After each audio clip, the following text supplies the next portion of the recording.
All right. So this is how easy this is. You go live, you click the button, and you're live. Hi, everyone. I am super excited to be chatting with you today, and not just with you, but also with the amazing Lorin Petrazilka, fantasy author, sci-fi author. She has written so many books that we are going to talk about today. And yeah, Lorin, why don't you introduce yourself real quick to begin with? Sure. Hi, it is so nice to be here today. Thank you so much, Vina. This is wonderful. I am Lorin Petrazilka. I am the author of the Vale series, The Song of Blood and Mist, which is my continuation book, and Zenith, Decoy, and Not So Silent Nights. Josephine has several of my books. So, yeah, it's wonderful. She's been so gracious to host this talk today, and I'm so excited to be here talking with you all. Yay! And I don't only own the books, I also read a couple of them. So that's why I'm extra excited that we can talk about those. Hey, Josh, thank you for joining us. Thank you. Thank you. Um, why don't you tell us a little bit about your books? I know you have a lot of them, but they're all very different and very unique.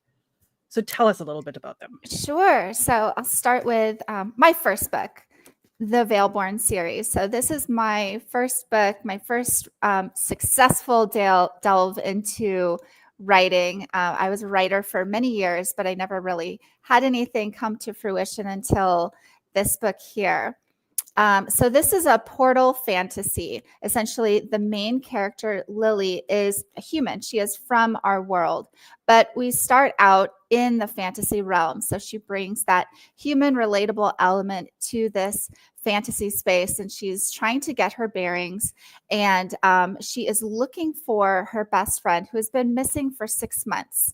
And she ends up in this other world where she realizes maybe the reason she can't find her best friend is because she's there. So it starts this adventure, and these people that she meets along the way, she starts to discover that maybe she can't trust everything that they have to say.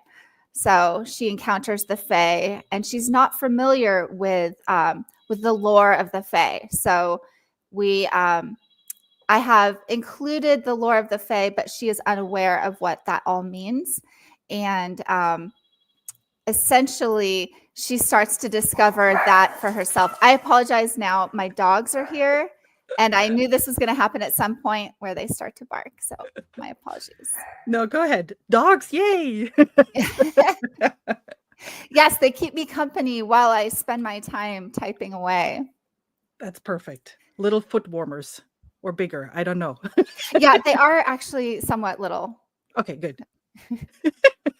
But yes, so Velborn is very near and dear to my heart. A lot of her adventure, I worked through a lot of my own personal things that happened to me, just what we go through as people while we're figuring out who we're supposed to be in this world.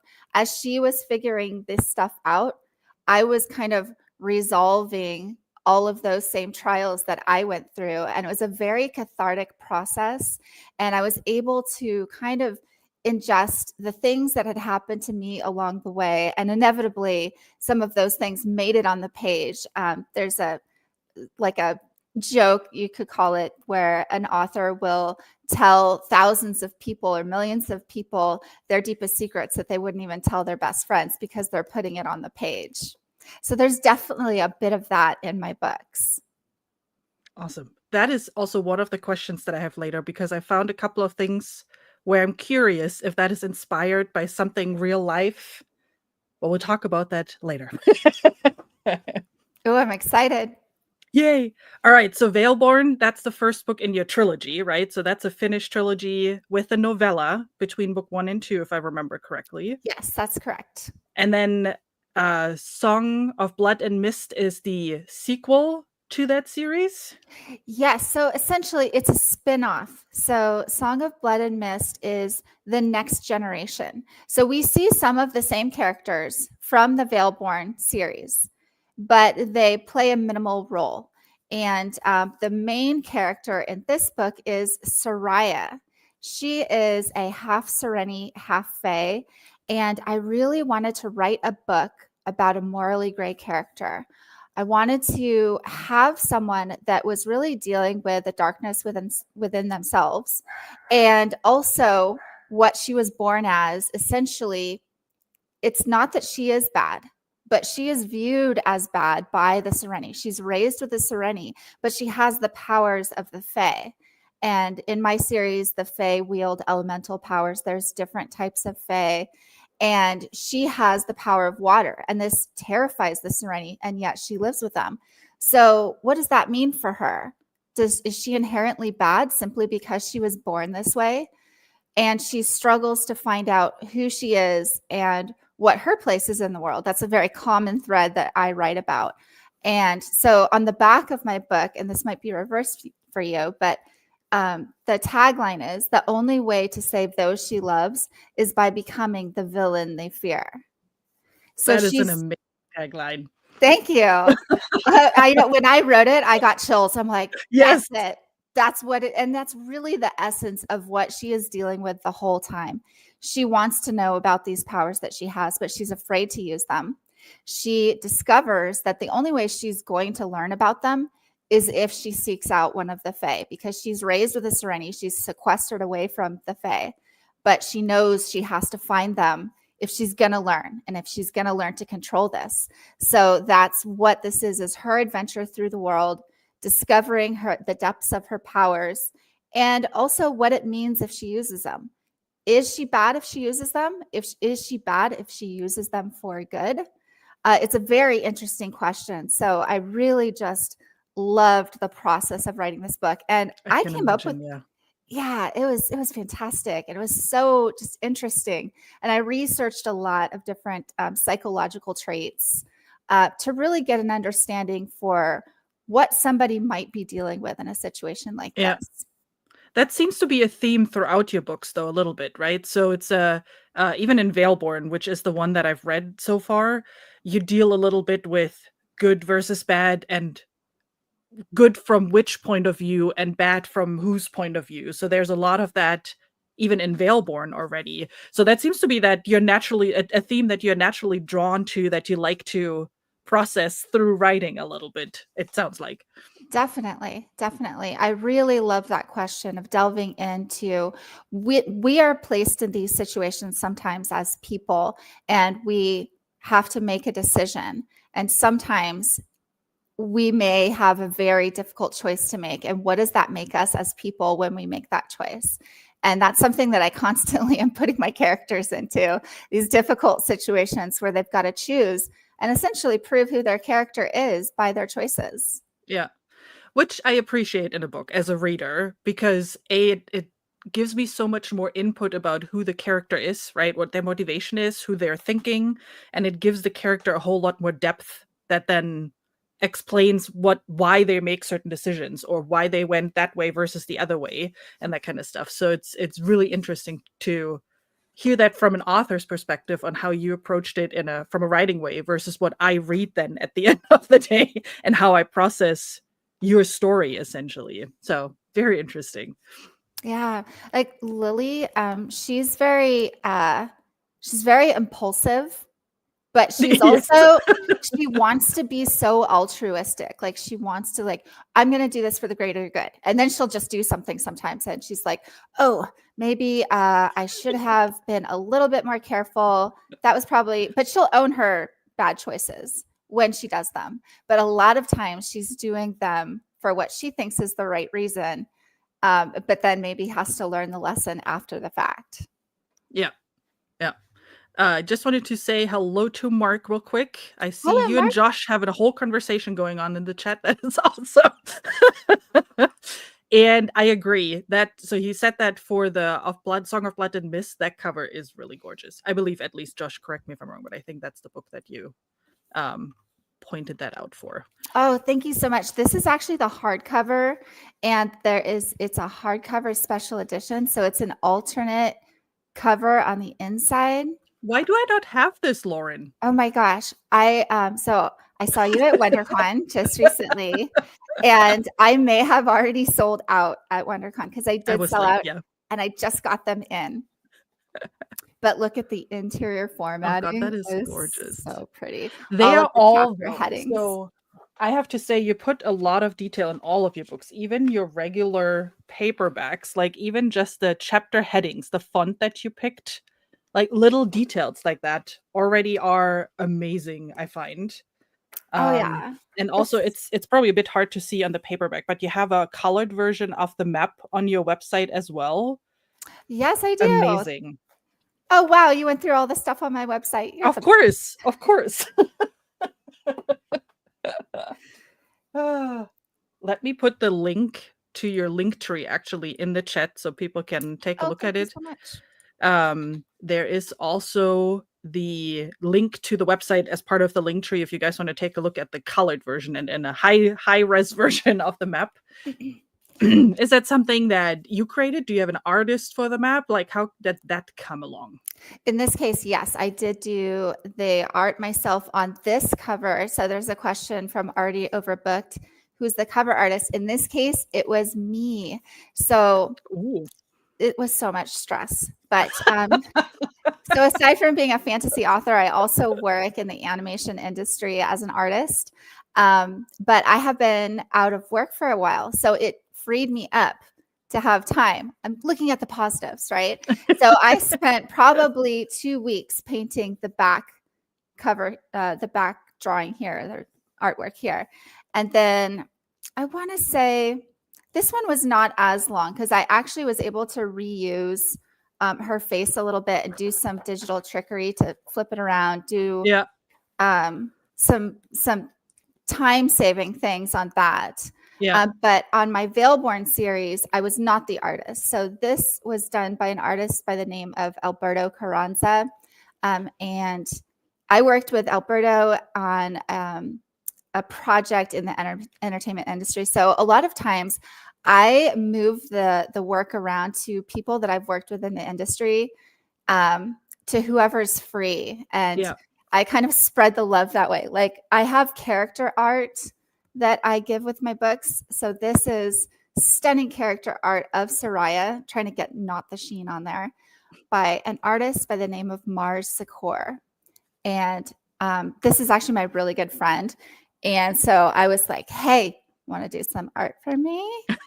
And I use it to support the book. So I Yeah. give art that I have commissioned and paid the artist for, and then give it along with the books because it's so fun to just fill out the book with a little bit of fun swag. I love that. That's one of my favorite parts and why I love going to places like WonderCon and to buy books directly from authors like you, because there's usually at least a matching bookmark, which we also have for the Valeborn series. I got these. Well, yeah, no, I have to work with the glare here. I got these the very first time I saw you at a con. And then the character arts, and there's also for your short story collection, I got this time you gave me this little magnetic bookmark here, which Yes. is also very cool. So the swag is swagging here. The swag is swagging. I love doing it. So when I get an order through my website, I sign the books myself and I wrap them beautifully and package them up with some great swag that matches the books. And I truly enjoy that. I love sending off my book to have a new home, to be a shelf trophy for somebody. Clearly.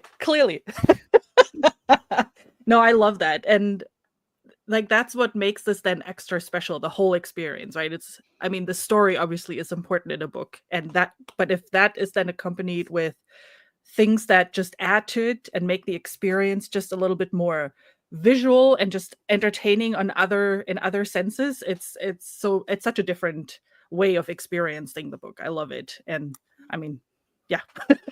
It's been a really great way for me to help support my books and also spread a little bit of work to my friends because we work in a difficult industry. Yeah. I would love to be a writer full time, but it's not always possible. And it also takes a lot of pressure off me when I do get to write for the love of writing, not for the financial aspect of it. I'm doing it because I truly love it. Yeah. So when I get to do a little bit of artwork to go along with it, it's so much richer. Yeah. That actually leads to one of the other, before I get to Josh's question that he just put in, another question. So you're an indie author, right? Which means you self-published your books. Was that the reason why you decided to do that? Because you didn't want to be like, you didn't want to align with whatever the trade publisher wanted you to do, but you wanted Yes. to be truly yourself, essentially. Yes. That's a really good question. So I did have something that was traditionally published, and I was so tremendously unhappy with the process. And then with my first book, I really just, this took a lot from me and gave me a lot at the same time, but it took so long. This is like 4 years of my life. And I had an offer on this book to traditionally publish, and I could have taken it. And to take the offer would have taken away my why for writing the book. The reason that I wrote the book would have been that didn't matter anymore. And I was taking the money. I was taking the money, and they were going to do with it what they will. The cover would be what they wanted, and I would have no say. But I could call myself a traditionally published author. Technically, I already was. So I was like, you know what? And you I still don't need to. are. Yeah, Yeah. you still are a published author, no matter if it's traditional or self-published. You have published books sitting there on your table, in this case, on the shelf. Yeah. Yeah. I realized I'm an easygoing person. I'm suddenly not easygoing when it comes to my books. I am not easygoing whatsoever. I have very particular thoughts and beliefs about what should happen with my characters, which sometimes my characters prove me wrong and they make other decisions while I'm writing. But in this case, the publisher, for one thing, this is not the longest book in the world, right? This is like a good read. Yeah. It's not too long. It's not real short. They wanted me to chop 25,000 words. That's a different story. I'm like, That is that's a not even this. lot of stuff, yes. It was to fit into their box of like, well, it can't be more than this number of words. It's got to be this, it's got to be that. That's for this particular publisher. And it was great to have that mark of approval that, yes, we love your story. And that but was a deal breaker. That was a kind of knife to the heart of like, for a second, I thought I had an offer there, but really I cannot take this because that would compromise my whole reason for doing this. Yeah. So yes, I'm actually somewhat hybrid published because I am published by Fatebound Books. So there, I have a small imprint here. And Fatebound is a fantastic, what you call a micro imprint. So they don't have a lot of books, but they're supportive and also give me leeway. Yeah. Which I love. So in that case, it's more about the actual publishing process, that they give you access to the press, to the whatever binder. Ingram, I think, is the distributor, right? Like those types of things. Yeah. Yeah. So Ingram distributes my books worldwide, so you can get my book anywhere, but it also gives me the ability to have access to all of my print books and sell them myself. Yeah. So there's no issue there. I don't have to go through some weird request process. I just order the books that I want, and there's no issue. Awesome. All right. So Josh's question was about your most challenging and your most rewarding part of writing your books. My most challenging was facing myself when I was writing certain scenes. There are certain scenes in pretty much every book, but there's something that happens where it's very close to home and I can feel it. It's just like I've got to be very bare on the page in order to be authentic to the character. And I have to face maybe something from my past or something that's happened before. And it definitely, in the end, it also became the most rewarding thing because I sat with that pain for a bit and thought about it, maybe dealt with it. I don't know if we ever truly get past the things, but we can maybe accept them a little bit more or understand them or realize that those experiences have made us grow as people. So I would say that was the unexpected reward of being an author in general, is that I was able to kind of grow past my issues. And I think that that's like a common thread. Like before, I would not have done that. I was much like, in a sense, when Lily would deal with things, she would want to just run away, not deal with it. That's how she ends up in this other world in the first place. She's like, great, I got an escape. Yes. But Nerd. Nope. it's dangerous. Yeah. And she doesn't, like, at first it seems like a great escape and she's getting away from her problems. But the old adage of wherever you go, there you are. Yeah. Yeah. Awesome. One of the things also that I find interesting is, so your fantasy story today, I mean, it was published 2020. I don't know if it was a case back then, but today you would call it a romantasy. Although I'd say a light one, because I feel your story in Valeborn, while there is romance in it, and there's some, I think there's 1 or 2 spicy scenes in it, so it's very light on that part. Compared to other books that I've read where it was really just all romance and spice, and I was like, where's the story here? There is none. Yours is an actual story, right? There's a lot going on. You have a lot of world building. You built your own language in the story. You have built various races that all have very unique traits. So for me, it falls more into the fantasy bucket than in the romantasy bucket. Fantasy with a romance subplot than in the romantasy bucket. But romantasy is a big trend right now, right? So your book was published before that was a big trend. How has this trend influenced your book, influenced your readers, influenced your marketing, maybe even? What have you seen there? It's definitely influenced the marketing. So it will get used in terms of fantasy romance, and romantasy gets used interchangeably for my series. And I would say for those that are extremely particular about the definition of what romantasy is, it may not fit in it, because you could say that the romance is really the B plot. The A plot, the main theme of the book, is a person figuring out their journey through the world and how their decisions impact those around them. And, really it's about those more human aspects rather than a girl going and having a romantic encounter in a magical place. Yes. And then there's the distinction of spicy book and books with spice. I don't know if you've heard this there's a lot of discourse on Book Talk about this. Is like, well, is it a spicy book or a book with spice? Yeah. It's not a spicy book, because a spicy book is like what you were kind of describing. It's all about the romance and the action there. And a book with spice it's about the story and it's about the characters. And then we get some spice sometimes. Yeah. So I would qualify most of my books as books with spice, if at all. Like the Zenith Decoy doesn't actually have any spice. There's an alluding to spice in one scene, but we don't actually have any on the page spice in that book there. Yeah. Do you want to, because you're pointing to that, do you want to tell us a little bit about that book? Sure. I don't have one on my desk, so I'll just grab this one. So this is the Zenith Decoy, and this is co-written with myself and my writing partner, Laura Homan. And there is romance in this book, but really we say this is a book about friendship. So the Zenith Decoy is about the princess of the Zenith Empire.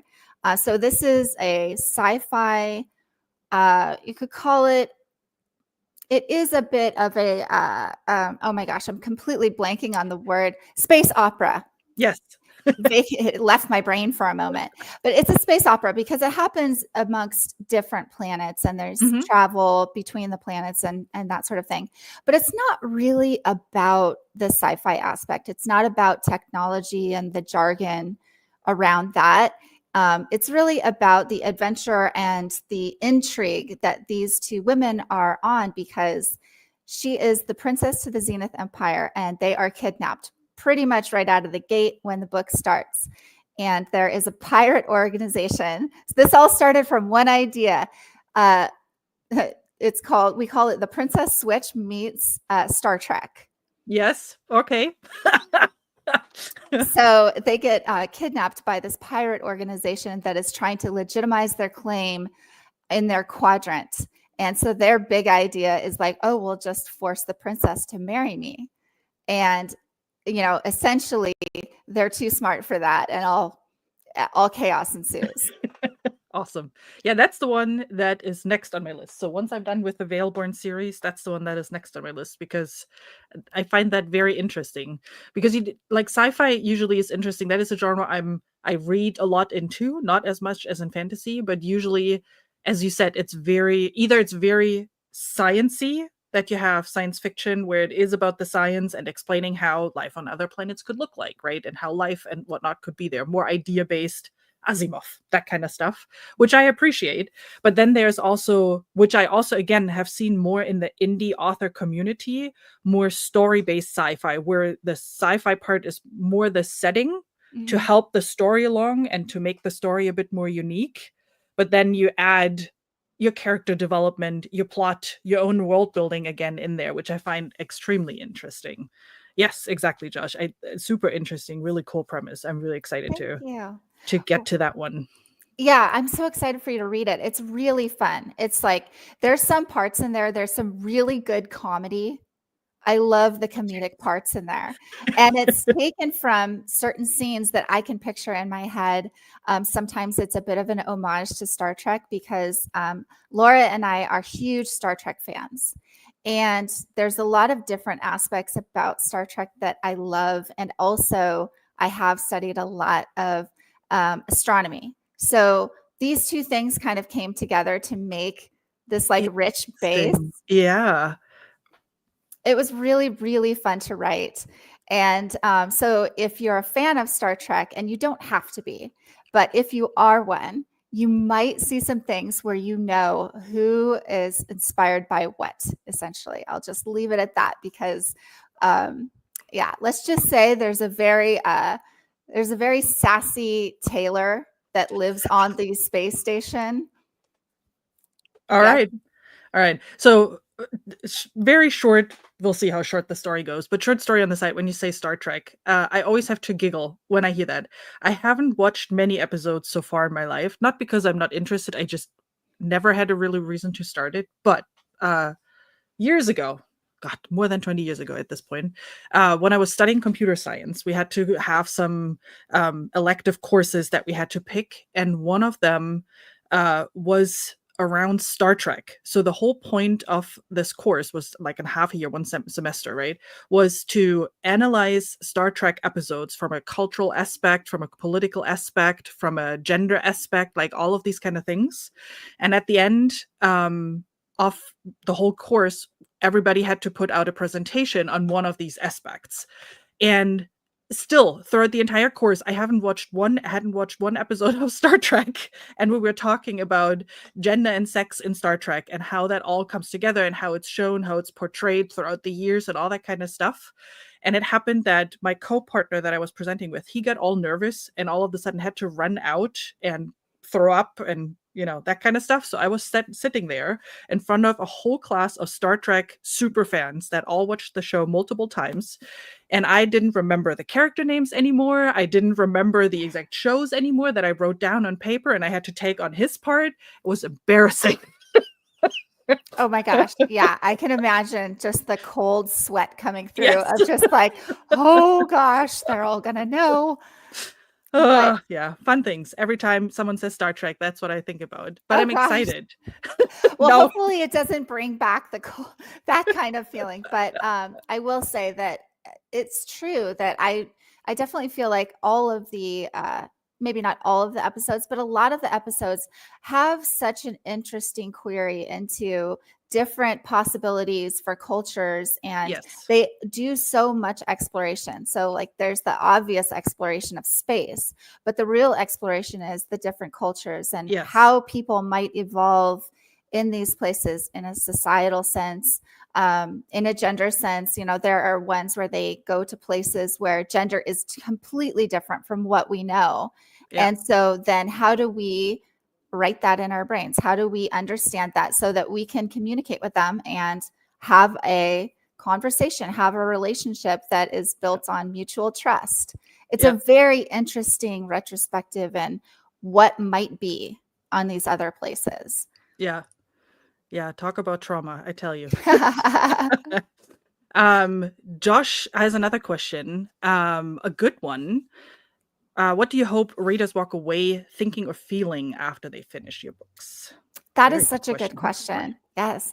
So I was at one time, this is going to be slightly long, but I was in a dark place at one point in my life, and I read a certain book, and somehow this book reached into me and just told me this character survived this terrible thing and has gone through this terrible ordeal. And if they can do it, I can get through this. I can make it out okay as well. And then I had that happen, and I was already writing my book. But I was kind of muddling through it, and I didn't know really what my goal was, what I wanted. And that happened to me. And I thought, that's what I want to do. I want to write a book that's going to matter to somebody, and it can be just one person. But if the book is what they needed to read at the time in their life where they really needed it, I hope that my book can do that for somebody. And the first time that I got an email from someone that I don't know telling me that this book did that for them, and I had never put that out there. I had never said, that was my goal. I put my heart into it in that way. Yeah. And they told me, like, they kind of went through some of the paces of the book. Oh, when this happened, my heart was in my throat, and this happened, and then this happened, and it slapped the soul out of me. That was what they said. It slapped the soul out of me. I was like, yeah, I want to be slapping souls. It was just so amazing. It was incredible that I had this person react to it in the way that I truly hoped. So for some people, it's going to be a great adventure. It's fun to read. You get to experience the budding romance with the character, or depending on which book you pick up. But for some few, it could be that it pulls something in them that they've been dealing with for a long time and kind of helps them level up past that. So that's my hope. I mean, yeah, I just was Yes, soul soul that. I snapper. mean, talk about a compliment for a book, right? Like, talk about a quotable review right there. 100%.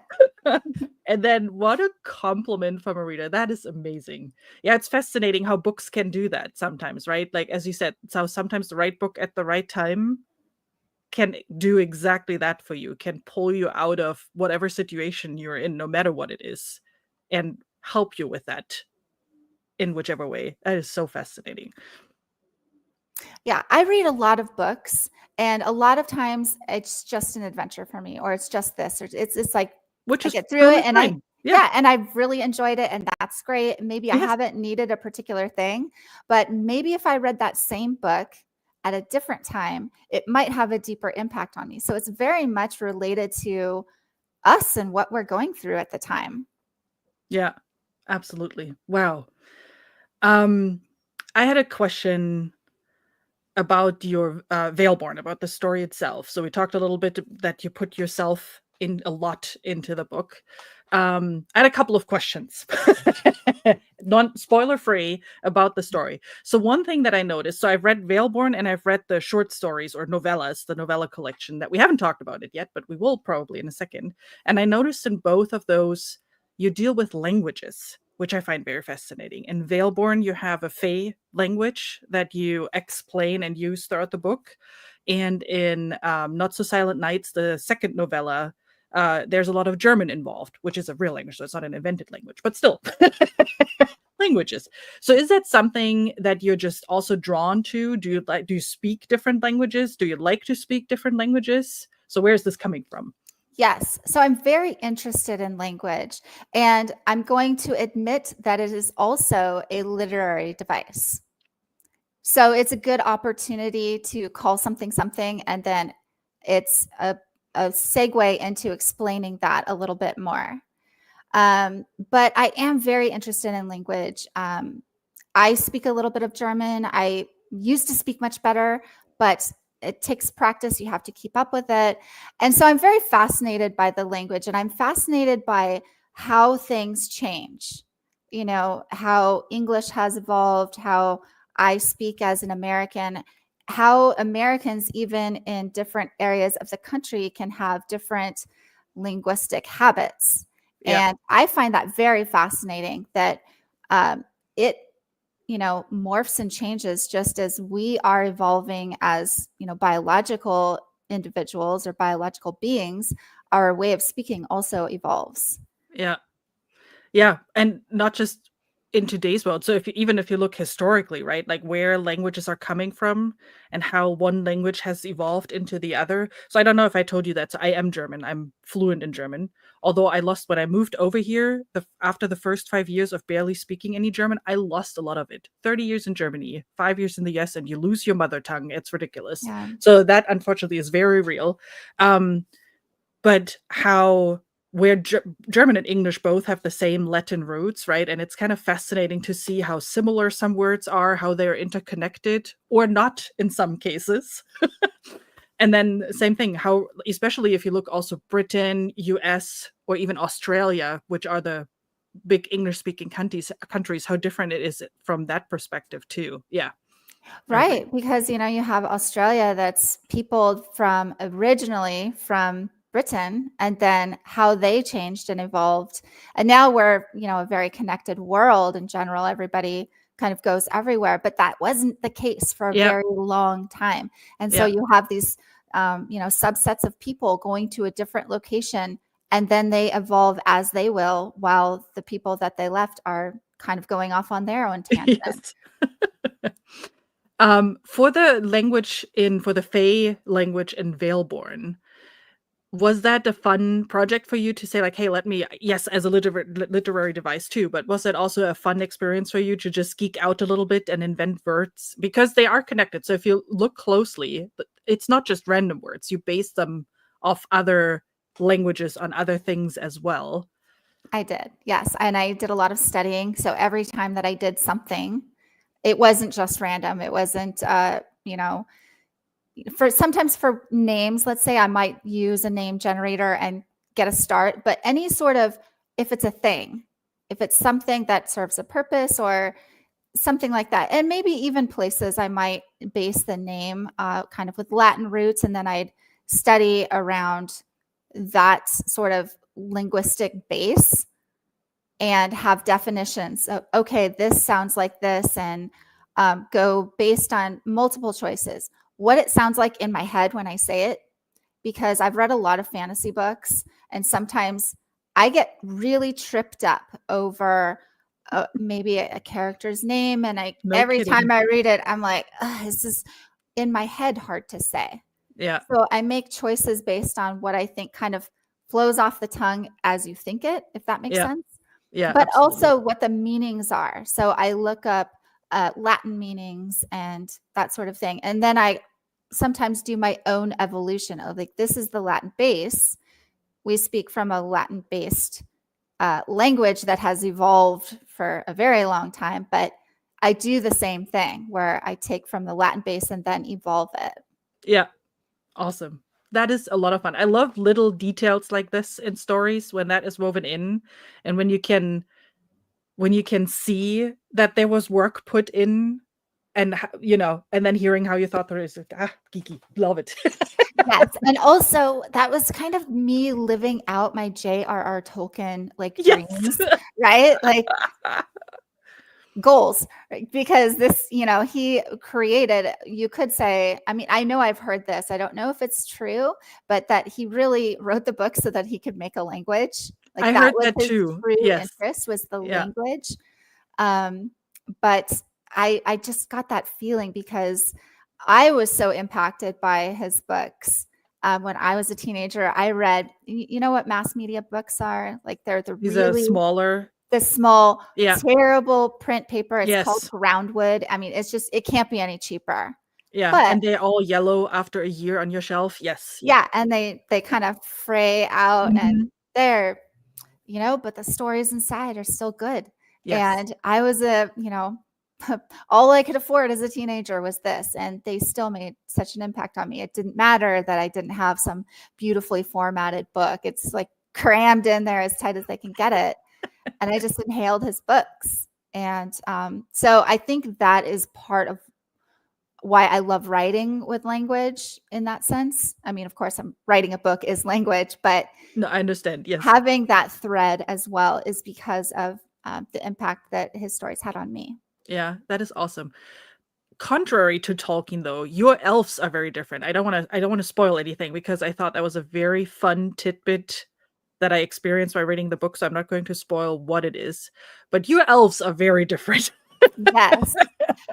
So this is a bit of my love of science fiction and my love of scientific theory and astronomy and all of those things kind of coalescing sometimes make their way in unexpected ways into my stories. And so the elves have a power that uh, it's more science based. Yeah, yes, that is very true. The other part that was also clearly knew a lot about is horses. So your main character is a ranch girl. She came into she found the portal while she was riding with her horse. Is that also something that is coming from your experience from your past? Definitely. So I grew up in, okay, so this story. So I grew up in a place, and I'm not joking, is called Elfin Forest. So that is real. I was wondering. In It's your real. bio, you say you are Yes, from Elven Forest. That I'm is from Elfin Forest. amazing. Yes. So I'm predestined to write fantasy. Yes, absolutely. I started out my story started out with the town of Elfin Forest, and I was like, I can't. It's so on the nose. I can't even go with this. But also, I wanted to protect my hometown, so I did fictionalize the town to Black Oak Grove.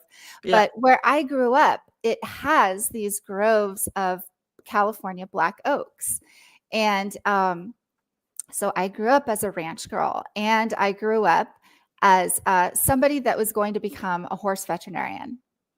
And I had that Awesome. focus from a very young age. I went to an academy high school, was in an accelerated program to go to veterinary school. I worked with a horse vet. I, have taken part in surgical procedures. Like, there's a reason the Yep. character knows this stuff. I, Yep. I am educated in it. But I veered from my path. I had that intention, and I went through a period of uncertainty of what do I want to do, and that mattered to me.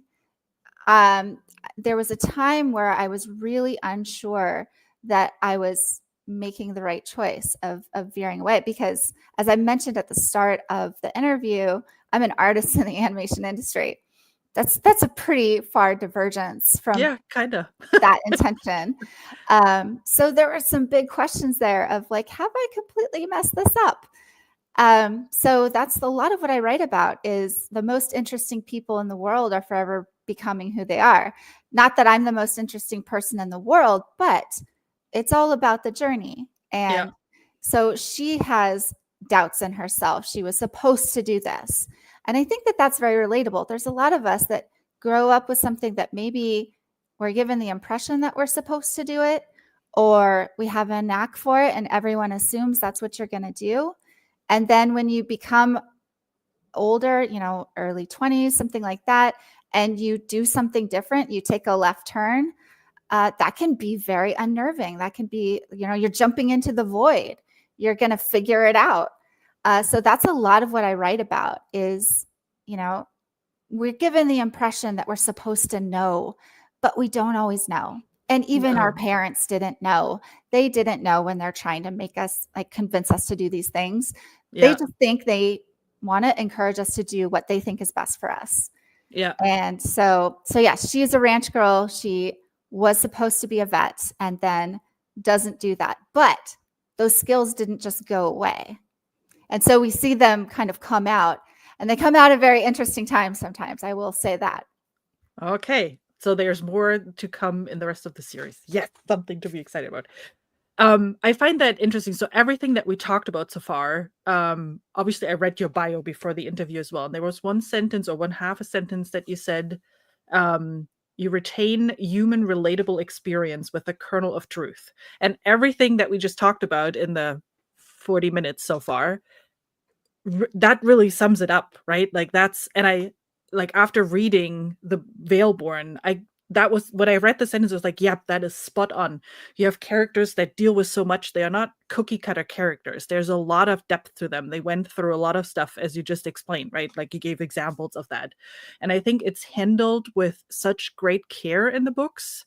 So I'm definitely not surprised that you have readers that tell you like this ripped my soul out of my body and did exactly what you were hoping this book would do, because yeah, everything your character shows, goes through, explains on the page, shows on the page, it really narrows it down to exactly that. It's a relatable experience in all of the main character, not just in the main character, but even the other characters. You get glimpses of things where like, yep, I can relate to that. It's very interesting. And that's also, so we can talk a little bit. I'm trying to make a curve now to the novellas, because that's the one book we haven't talked about yet, because it's even going in the novellas. Like that's the other book that I've read from you, or the other stories I've read from you, I should say. It's very similar in there too. The characters in there in the stories, I know one was written by your co-author, one was written by you, and one you wrote together, right? But it's very noticeable there too that you have main characters with a lot of depth. And what I find especially fascinating is that you show that depth in 100 pages, which is not an easy thing to do. But I'm taking stuff away from you, so please tell us about the novella collection. Sure. So I'll just, so the first story is called A Frostbite, and this is by my writing partner, Laura Homan. And this is a vampire story. What we wanted to do with these novellas was we actually came up with the idea for this book on our podcast. So we have an intermittent podcast called The Lore Ladies, and we were talking about holiday movies because we love holiday movies. Oh, yes. And we're talking about the format of them. Like, you know, when you watch those holiday movies and you're like, I could like peg this movie for, you know, when this happens, when that happens. Yes. And we're like, it's a formula and they just plug it in. And so we thought we could do that. And we were joking about it. And then we're like, we're going to do it. We didn't do it in a formulaic manner, but that was the start of it. We wanted to have like a holiday movie feel, but in a paranormal romance story, essentially. Yes. And it's holidays, not Christmas. It's like just the season. Yeah, it's the winter season. I read it, I believe, in January, and it worked out very well. So no issues there. Good. So hers is written, and I don't want to speak for her, but she definitely, and she does talk about this, where she has her own things that she was going through at the time that she wrote the story. And just like I was saying with how when I wrote Valeborn, how it helped me process things, it was the same thing for Laura, where writing the story was very cathartic. Mm-hmm. And it's all about, you know, it's preposterous in a way. It's a vampire in this beautiful castle in Europe, and an American woman is on a sojourn to, you know, just kind of get away from the problems in her life and go on an adventure. And she ends up getting snowed in. So it's forced proximity with a vampire, but she doesn't know it's a vampire right away. Yep. And it's just lots of fun. It's so fantastic. And then, so the next story, and the interesting thing also, I'll just kind of show you real quick if I can flip to it. Each story ended up about the same length. So that is true. Yes, they were all about pretty much exactly 100 pages. Yeah. It was an amazing coincidence because you can't really write to fit it within a certain number of pages. I don't think it's too hard to do that. You just have to write it as it feels. Yeah. And it just so happened that each story was about 30,000 words or 100 pages. So the next story is Holiday Ascension. So we have these title pages for each story within the book. Mm-hmm. And again, so beautiful font choice again. Thank you so much. I'll just zoom in. I know it's flipped, but this was so much fun for me to write. And I just truly loved the whole process. So this one I wrote myself, and it's about an assassin huntress. Think about kind of like a Black Widow-like character. And that's a good comparison. Yes. Right? Yeah. And she's from here. She's from America, and she is assigned to go and handle the prince of the Vargers. So the Vargers are like, I made them up. These are the wolf shifters. And so she's supposed to go and take care of this wolf prince because the guild that she works for, they are convinced these guys are too much of a problem. We need to get rid of them. And they've got their huntresses. And so they've assigned her. And they have a whole series of them.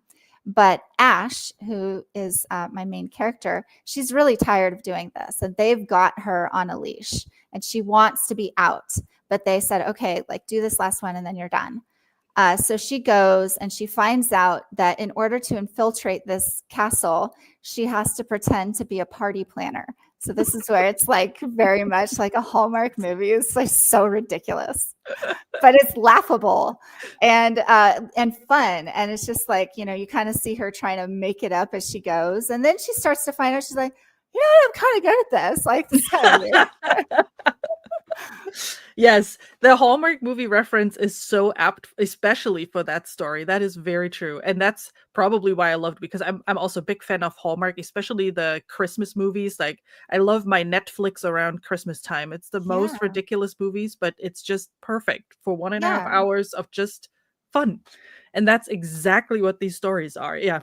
Yeah, it just makes your heart smile, or you just laugh at like when you're doing something like it's amazing, so crazy. I love it.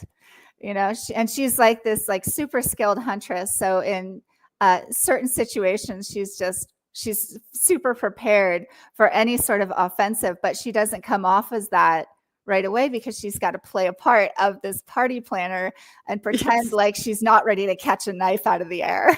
Yes. Yeah, it's also just for those who are interested in like in typical Hallmark movie reference, she struggles with it a little bit, but it's in a very adorable and funny way. And how she then talks herself through it as others see her struggle as a party planner a little bit, it's just really great. And then the last one is called Wings and Witchlings. So this one is co-written by myself and Laura. And this was our first time co-writing together. And it was an amazing, interesting process. It was so cool. So what we did was, it is a set of twins. So these are adult women, twins, that decide to go to New Orleans to celebrate their 30th birthday together and kind of do something different. And they end up finding out that they're actually paranormal in a sense. They're it never even really goes into what they are, but they've got this ability to connect with the other side. And so they go on a night where the veil is the thinnest and these things are happening. If you're familiar with other fantasy stories with winged men, there's a bit of a reference to that because there's some jokes about wingspan, shall we say, that sort of thing. But they meet, they end up getting separated and they each meet a winged man. And then they start to realize the goals and motivations are different for the different ones.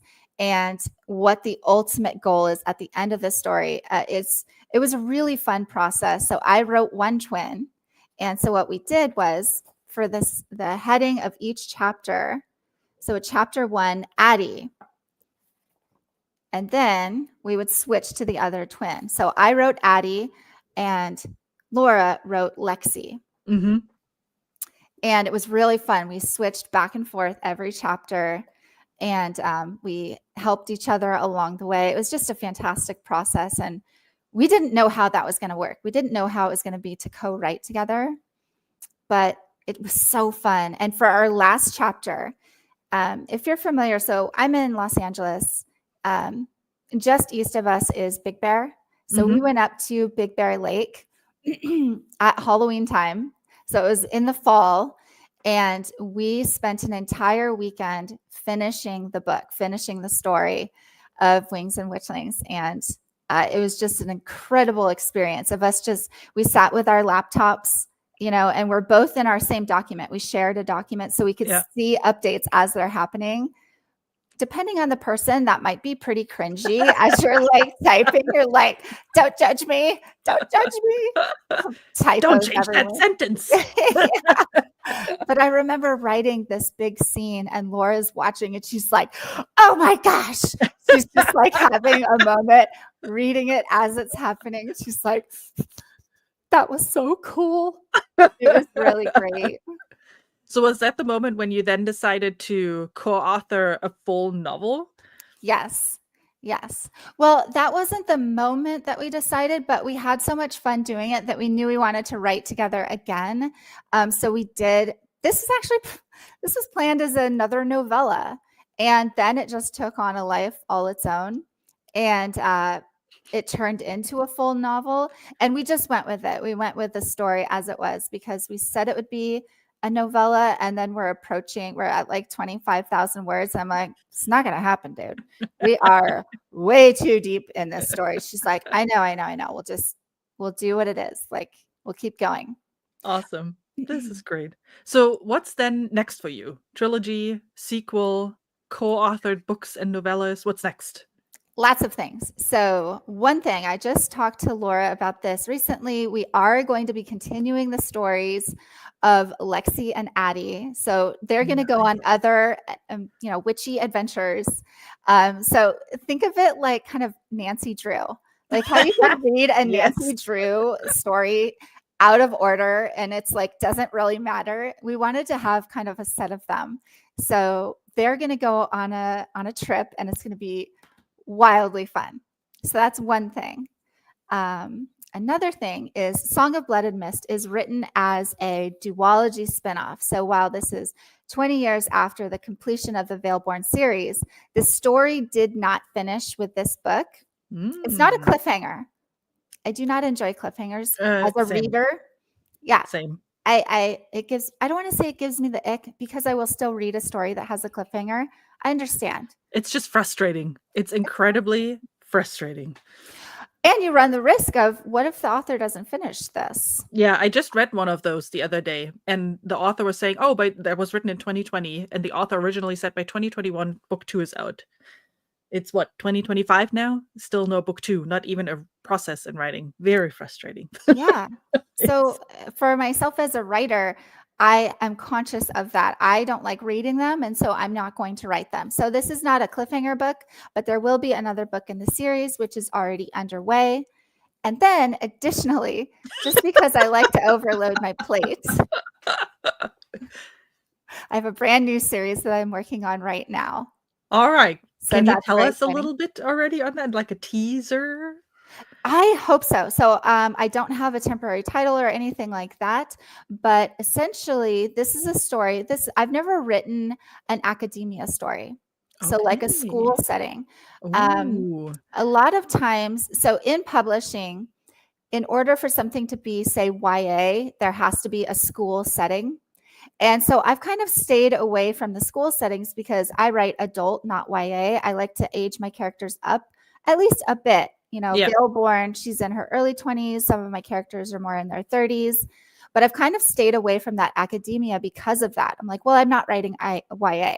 Well, in this case, it is academia, but they're in their 20s. So it's like a slightly older characters. And she has to climb this insane mountain in order to get to it, in order to get to the school. And it's not about a villain. It's not about, at least in the beginning, the worst enemy is the elements. You're battling your own will, the elements, in order to reach this illustrious school. And it's fraught with danger. A lot of they're called initiates, those that are chosen to even start the journey. They don't make it. They pass away along the way. So it's terribly dangerous. Terribly dangerous. And the reason that they'd want to go to this school is they're training to become essentially like a hand of the king, or like a trusted advisor that is revered by the people. They're called consorts in this case. I don't know if that name will change, but essentially they have near equal status of a king, but they don't have the same sort of pressures on them.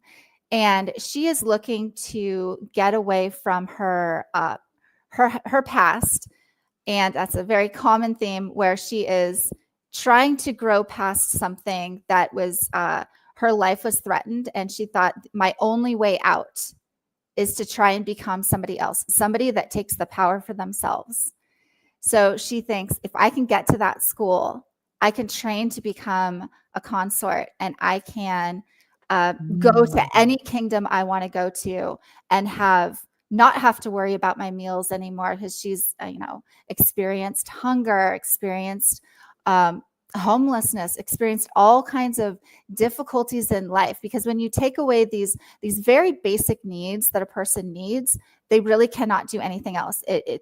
Those block them from being able to figure out who they are, and find out what they like to do, because you're just focused on survival. And she spent so many years focused on survival that she's now like, you know what, I'm going to change my fate, and I'm going to get to this school, and it's a magical school as well. Yes. Awesome. Well, that sounds really exciting. I cannot wait to get this into my hands, but there's a lot of other stuff to read first, so that's at least a good thing. Not like with other books where you have to wait now for years to get something. No, there's less stuff to read. Last question I have for you, since you've written a lot of books by now, what would be a recommendation for aspiring authors or generally indie authors? What have you learned that you think would help other authors as well? So when I first started out, I was really intimidated by the blank page. And I would say that it's very easy to just make edits. You can always edit a page. And so I made myself a goal of 350 words a day. I read a blog by an author named Chuck Wendig, and he's hilarious and has a filthy, filthy mouth.